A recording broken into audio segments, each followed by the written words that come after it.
اللہ پاک نے فرمایا وَإِذْ قَالَ إِبْرَاهِيمُ رَبِّ اجْعَلْ هَذَا الْبَلَدَ آمِنًا وَاجْنُبْنِي وَبَنِيَّ أَن نَّعْبُدَ الْأَصْنَامَ۔ آپ سوچیں گے کہ اس میں عقیدے کی کون سی بات آ گئی؟ ابراہیم علیہ السلام کی ایک دعا کا ذکر ہے، بہت بڑا مسئلہ ہے جو قرآن نے حل کیا ہے۔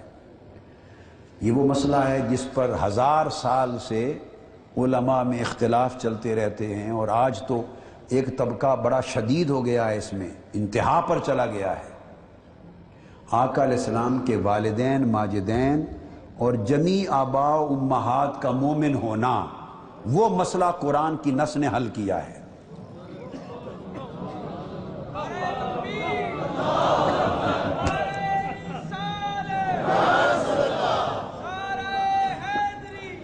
ویسے میں عرض کروں قرآن مجید میں 14 آیات ہیں۔ کتنی؟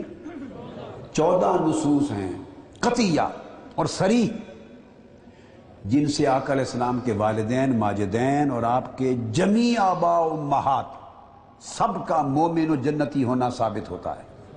قرآن مجید کی 14 آیتیں۔ اب اس وقت تو ٹائم نہیں ہے، کیونکہ ایک ہی آیت ایک ہی مقام ان 14 مقامات میں سے آ گیا، تو میں نے اسی کا تذکرہ اختصار سے کر دیتا ہوں۔ لوگ حدیثوں پر ضعیف ہے اور یہ منکر ہے اور یہ موضوع ہے اور اس کی سند پہ بحث میں پڑھتے رہے۔ میں کہتا ہوں کہ اس موضوع پر تو حدیث کی طرف جانے اور کتب اور ائمہ کی تصریحات اور ان کے اقوال کی طرف جانے کی بھی ضرورت نہیں۔ یہ موضوع تو قرآن کی 14 آیتوں کی صریح نصوص نے حل کر دیا ہے قطعی طور پر۔ اب آپ سمجھے یہ بات؟ یہاں کس طرح ذکر ہوتا ہے آقا علیہ السلام کے والدین ماجدین اور جمیع آباء امہات سب کا مومن ہونا۔ سیدنا ابراہیم علیہ السلام فرماتے ہیں، عرض کرتے ہیں اللہ رب العزت کی بارگاہ میں، اور اللہ رب العزت ارشاد فرماتا ہے کہ میرے ابراہیم نے یہ دعا کی مجھ سے۔ اور ایک بات بڑی لطیف ہے، جس دعا کو رب نے قبول نہ کیا ہو، پہلے گزرے ہوئے زمانے کے کسی پیغمبر کی دعا کو معاذ اللہ اسے مصطفیٰ کے قرآن کا حصہ کیوں بنائے گا؟ اب ایک لطیف نکتہ ہے مفتی صاحب، ایک لطیف نکتہ ہے۔ جس دعا کو قبول ہی نہیں کیا اس کو اپنے قرآن کی آیت بنانے کی غرض کیا ہے؟ اس کو آیت بنا کر حضور علیہ السلام پر، حضور پر، کس پر؟ آقا علیہ السلام پر نازل کرنے کی ضرورت کیوں پیش آئی؟ حضور کے اوپر اس لیے نازل کیا قرآن میں کہ اس کا تعلق اس دعا کو قبول کیا اور تعلق مصطفیٰ سے ہے۔ اور یاد کیجئے، جب ایک بات یاد کرائی جاتی ہے تو وہی بات یاد کرائی جاتی ہے جو ہو چکی ہو، جو ہو گئی ہو، جو پایہ تکمیل تک پہنچ گئی ہو۔ ادھوری رہ گئی ہو تو رب نہیں کہتا وَإِذْ، یاد کرو نہیں کہتا، اذکر نہیں کہتا، فرمایا یاد کیجئے جب ابراہیم علیہ السلام نے عرض کیا رب اجعل ھذا البلد آمنا۔ یہاں پہلی آیت جو آیت نمبر 35 ہے، اس میں 2 دعاؤں کا ذکر ہے۔ ایک دعا تو کی باری تعالیٰ اس شہر کو، اور جب وہ عرض کر رہے تھے اس شہر کو، اس وقت اس جگہ پر شہر بھی نہ تھا۔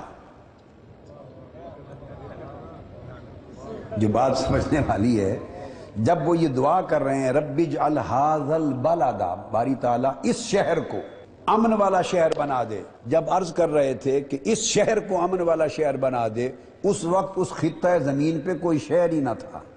پہاڑ تھے، یہ حضرت ہاجرہ اور اسماعیل علیہ السلام تھے، ان کو اللہ کے اذن پہ چھوڑ گئے تھے۔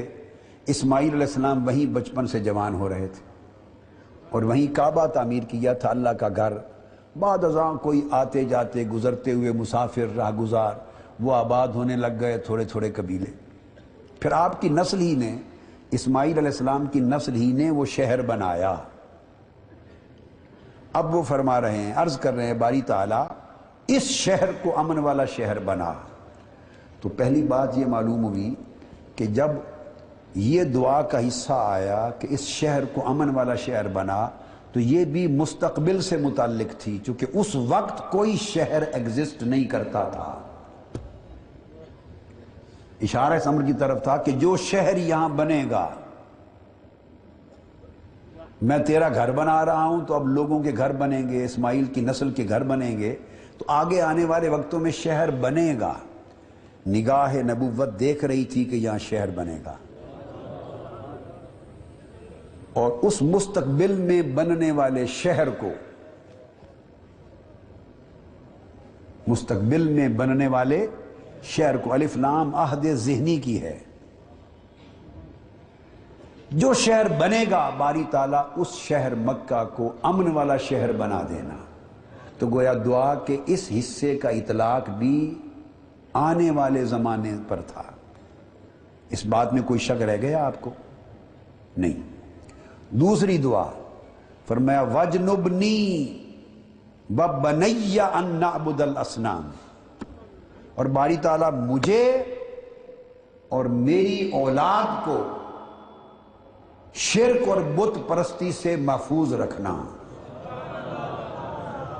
جو میری اولاد جو اسماعیل کی نسل سے ہوگی انہیں شرک اور بت پرستی سے، بولیے، وجنبنی، مجھے بھی اور میرے ان بچوں کو، میری اس نسل کو جو ذریت ابراہیم میں سے ہوگی، اس کو بت پرستی اور شرک سے محفوظ رکھنا، ان کو مومن رکھنا۔ دو باتیں کہیں، ایک ہی دعا ہے، اس کے دو جز ہیں۔ سوال یہ ہے اس ایک ہی دعا کا پہلا جز قبول ہوا یا نہیں؟ رب اجعل ھذا البلد آمنا، کہ اس زمین پر بننے والے شہر مکہ کو امن والا شہر بنانا، ہوا یا نہیں؟ پہلی دعا قبول ہوئی یا نہیں کہ یہ شہر مکہ امن والا شہر بن گیا؟ بن گیا۔ جب اس دعا کا پہلا جز قبول ہوا تو دوسرا جز کیوں قبول نہیں ہوگا؟ کوئی دلیل شرعی ہے کہ رب ایک ہی دعا کا آدھا جز اس نے قبول کیا، آدھا رد کر دیا؟ ساتھ انہوں نے اپنی ذریت کے ایمان پر رہنے کی بھی دعا کی کہ شرک اور بت پرستی سے بچے رہیں، مشرک نہ ہو مومن ہو، مشرک نہ ہو مومن ہو۔ یہاں ایک سوال اہل علم کے ذہنوں میں ابھر سکتا ہے، میں اس کو ایڈریس کرتا ہوا آگے جاؤں۔ وہ یہ سوال ان کے ذہنوں میں آ سکتا ہے کہ اسماعیل علیہ السلام کی جتنی اولاد ہوئی پھر اور شہر مکہ میں آباد ہوئی، وہ سارے کے سارے تو مسلمان نہ ہوئے، اس میں ایک نسل مسلمان رہی، مومن رہی، اور ان میں باقی کچھ کافر و مشرک بھی ہوئے، اس خاندانوں میں ایسے قبائل بھی ہوئے۔ تو اس کی تطبیق کیسے ہوگی اس آیت کریمہ کی تفسیر سے؟ تو آیت کی تفسیر، قرآن مجید کی تفسیر القرآن بالقرآن، یہ ذریتی کا جو معنی ہے وجنب و بنیہ اور میری اولاد، اس کی تفسیر قرآن سے لیتے ہیں کہ بنیہ سے مراد کیا ہے۔ بنیہ، وجنبنی و بنیہ، مجھے اور میری اولاد کو مومن رکھنا، شرک اور بت پرستی سے بچانا۔ یہ بنیہ سے مراد کیا ہے؟ اس کی تفسیر کے لیے سورہ بقرہ میں چلے جائیے، جہاں پہلی بار ذکر آیا ہے۔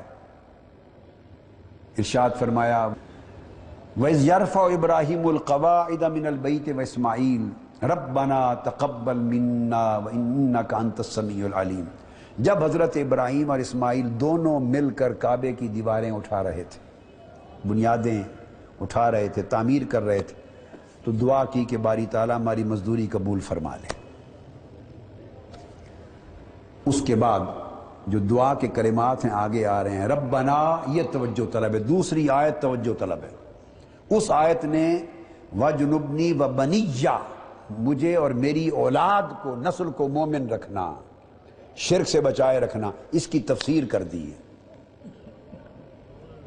عرض کیا ربنا وجعلنا مسلمین لک، اے باری تعالی ہم دونوں کو، یعنی مجھے اور میرے بیٹے اسماعیل کو، مسلمان اپنی بارگاہ میں سر نیاز خم کرنے والا رکھنا، ہمارے سر تیری اطاعت و عبادت میں ہمیشہ اسی طرح جھکے رہیں۔ ایک بات یاد رکھ لیں، جب یہ دعا کر رہے تھے تو ابراہیم علیہ السلام کا صرف ایک ہی صاحبزادہ نہیں تھا سیدنا اسماعیل، ان کا ایک صاحبزادہ سیدنا اسحاق بھی تھے۔